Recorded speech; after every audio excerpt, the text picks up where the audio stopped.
Commission music. All of the lights.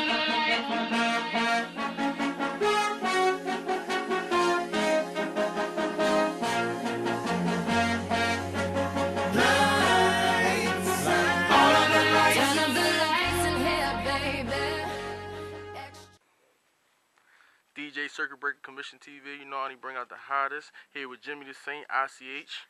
You know what it is. What's good, homie? What's good with you? You know what I'm saying? Chilling, you know what I'm saying? Happy to be home again for the second time around. You already know. I mean, back on these streets trying to do the damn thing, put this ICH thing together. I just let you check out that album.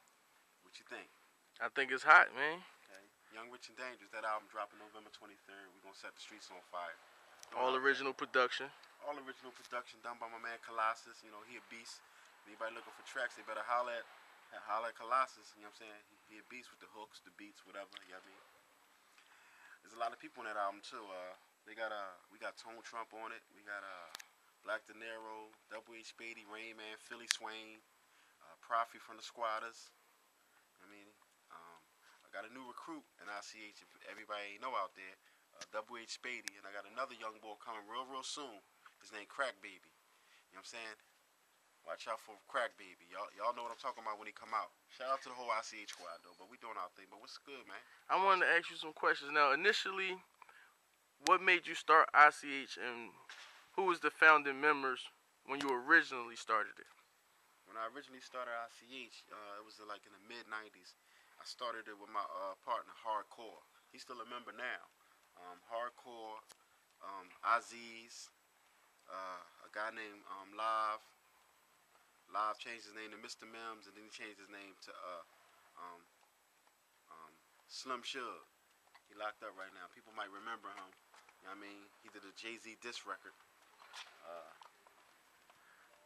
That's who I originally started ICH with. You know what I mean? And it was just we just wanted to do something different. We was all from like West Philly. Live was from North Philly, but you know, we wanted to do something different.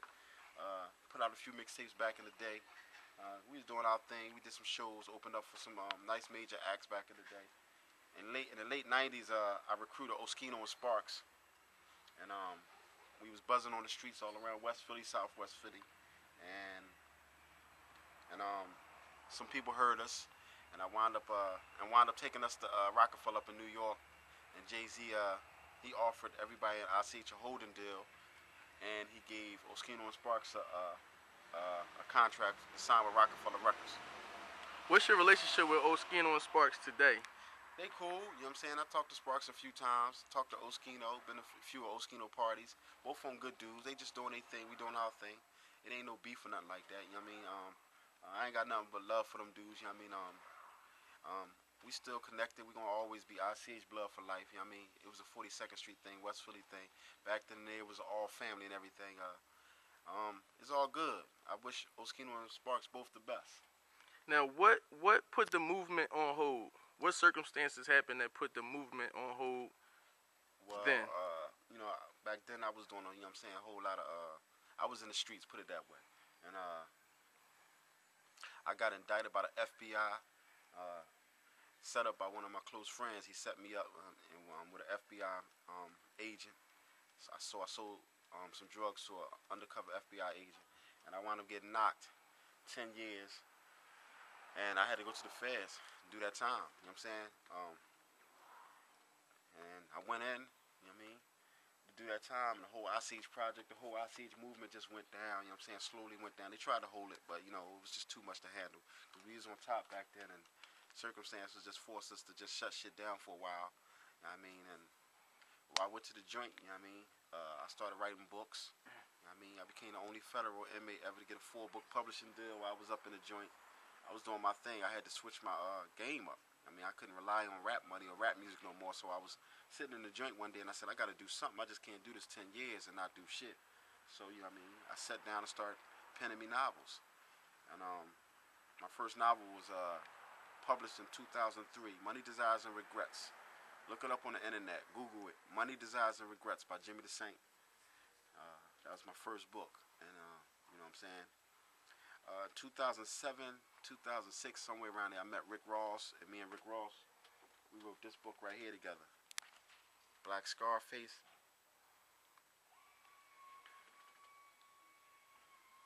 It's actually been a best-selling book and been one of the top-selling books in the country, top-selling urban books in the country.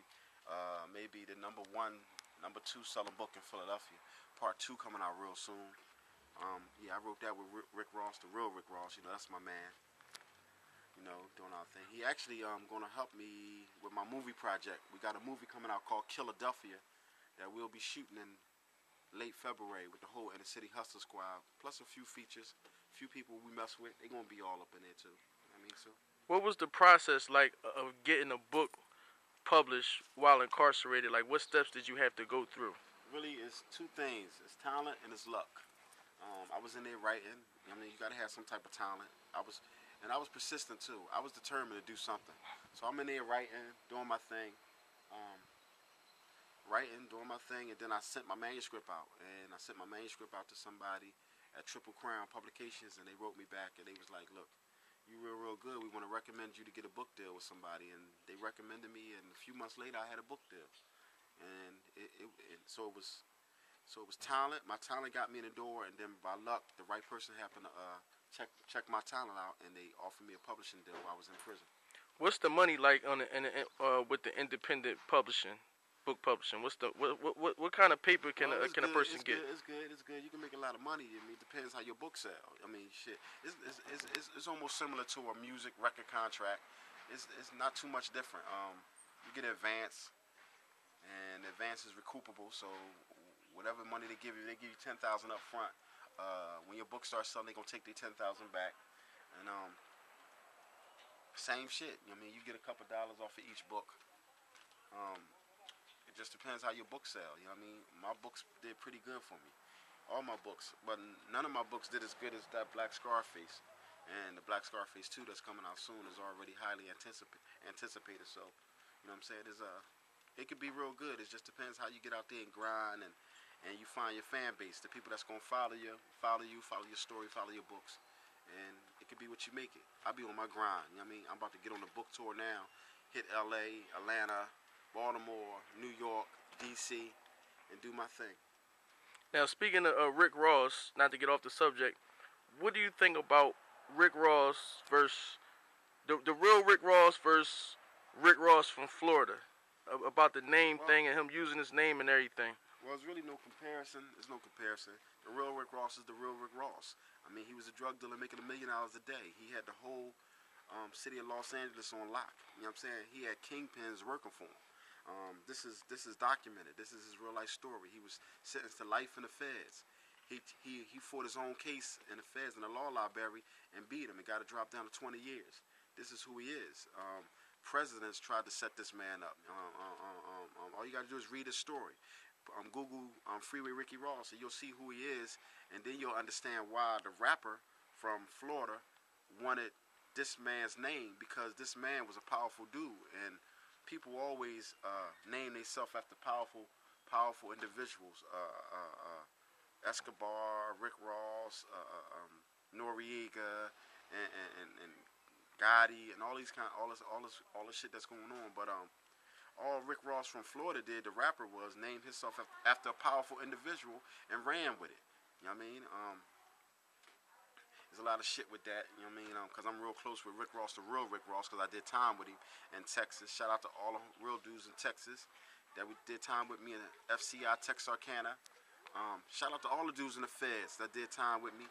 Lewisburg, Schuylkill, Allenwood, Elkton, Texarkana, all the places I was at and did time with. Shout out to all my homies. And in the state, they've been showing me a whole lot of love. I'll be sending a whole lot of books up in the state facilities. You know what I mean? But the Rick Ross situation, that's a touchy subject. Rick Ross is still handling that. Me personally, if dude was going to take your name or use your name, damn, throw you a couple dollars or something, you know, show you acknowledgments.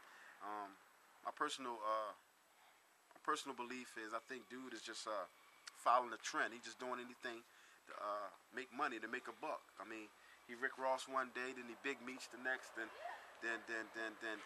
Larry Hoover. So, you know, I'm letting him do him. You know what I'm saying? I'm Jimmy the Saint, and there's only one Jimmy the Saint, and that's me. Now, I seen in an interview, like, when you initially, like, how you initially got introduced to Rick Ross. They said you know, you was in there, and they was like, that's the real Rick Ross from American Gangster. You was like, man, fuck all that, man. I need some sneaks, man. Yeah. You know what I'm saying? That's what really happened. You seen Rick acknowledge that. You know what I mean? That's how we met. We was in the somebody asked me to give him a note because they owe Rick money. So I gave Rick the note and all that kind of shit. Met him in the hallway, and then I looked at his feet and I seen that he was the same size as me. And I told him I needed some sneakers, and he laughed and all that kind of shit. Then he's like, walk me to my cell. And then I walked to his cell, gave me some sneakers. About a week later, my property came, and then I gave him the sneakers back and everything. But we stayed friends, you know. He knew I was a real-ass dude. They sent me all the way out Texas on a disciplinary shot. I got in some trouble out in Ohio. I was in a hole in Ohio. They kept me in a hole for about a year and a half, 2 years in a motherfucking hole. And then they shipped me out Texas. And I ran into him, and we became real good friends. He was my workout partner, real good, humble dude. You know what I mean? And if you know, I brought him to Philly. I had a big party for Rick Ross here in Philly. Gilly came through. Shout out to Gilly. He doing his thing. And Oskino came through. You know what I mean? It was a good look. Now, speaking on some real shit, you said you was in the hole for a year and a half. How did you maintain while you was in the hole? Like, how did you maintain, you know, mentally and physically? Mentally, it wasn't shit. I'm a mentally strong dude, period. I mean, I've been through a lot of shit. You know what I mean? 4 homies murdered, shot up myself in a coma, prison. It was like, okay, another hurdle to get over. It ain't really about shit. You know what I mean? Mentally, I was in there reading, and I was in there getting my right on. This shit ain't bothering me. You know what I mean? And the staff knew this shit ain't bothering me. When they sent me to the hole, you know what I mean? It wasn't about shit. I was like, all right, fuck it, I got it. 23 and 1, I could do this. You know what I mean? It was sometimes you get that 1 hour break, you can go out. You can go out and do that 1 hour, exercise or whatever. I ain't even go out. They come to my cell. Jim, you going out? No, fuck it. I'm being here. I'm chilling. I'm going to sleep. I don't give a fuck about going out. So it was months I went without even going out. So I did 24 hours a day inside the hole. You know what I mean? So it is what it is, man. You adjust when you go to prison. You adjust, you know what I'm saying? Just don't be no soft-ass dude. Don't be no wimp, you know what I'm saying? Stand up for what you believe, you know what I mean? Or you're going to definitely fall for anything. And I wasn't having it with the staff or with nobody, you know what I mean? And anybody tell you who did federal time with me, that was a real-ass dude. On every compound I was at, I didn't play that sucker shit, didn't play that faggot shit, didn't play that snitch shit, none of that shit. I'm a real-ass dude all the way around the board. Now, what's your thoughts on Philly hip-hop today compared to back when you started ICH? Well, now there's a whole lot more rappers. You know what I mean? There's rappers just coming out the woodworks. Back then, I don't know. Everybody was just. I think it was just everybody was. It was more sincere. It was more genuine. It was more just more stuff going on in the city, and everybody trying to do everything. Just think about it. Back then, it was Ram Squad. It was Major Figures. It was Inner City Hustlers, ICH. You know what I mean? There was a lot of shit going on. Back then, a lot of positive movement.